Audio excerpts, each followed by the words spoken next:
proudly inside. I paid her way in. We got her hand stamped, and then I was ready to go shake a leg, but we were met by some guys with stars in their eyes before I'd hung my hat on a peg. One asked, "May I, ma'am?" She offered her hand, so I waved as they went off to dance, and though she'd gone off with him, I still thought with a grin, won't be long now till I get my chance. By the wall were some chairs, so I took a seat there, and I marveled as she two-stepped around. Her blonde hair would flow as she danced to and fro, her feet barely touching the ground. An hour slid by. I had no chance to try. It seemed hopefuls were lined to the door, but every once in a while she flashed me a smile as she waltzed past me out on the floor. I was just gonna go ask when Miss Tucker come past, all 5 foot and built somewhat round.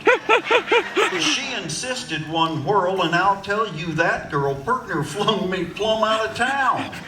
I barely recouped when Granny Colberry swooped me up for a Varsuvian.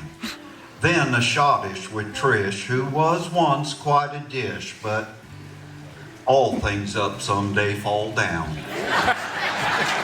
It was becoming apparent that with her full card, I daren't even dream of a dance with her. Besides, why would she want to waste time with me when I was just one-night chauffeur? So except for one trip to the truck for a nip, I demoted myself to wallflower. I watched 2 flasks abused and 1 fight defused, and Miss Tucker make cowpunchers cower. Seemed I'd sat there for days. And though I tried different ways, I couldn't get close to her at all. I don't know what I expect. I guess that's what you get when you come with the belle of the ball.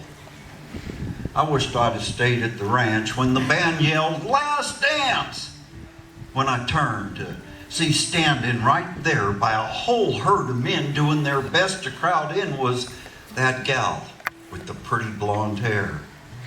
She winked me her charm, took hold of my arm. All them fellers were sure looking sad when she said through the noise, "I'm real sorry, boys, but the last dance, I say for my dad."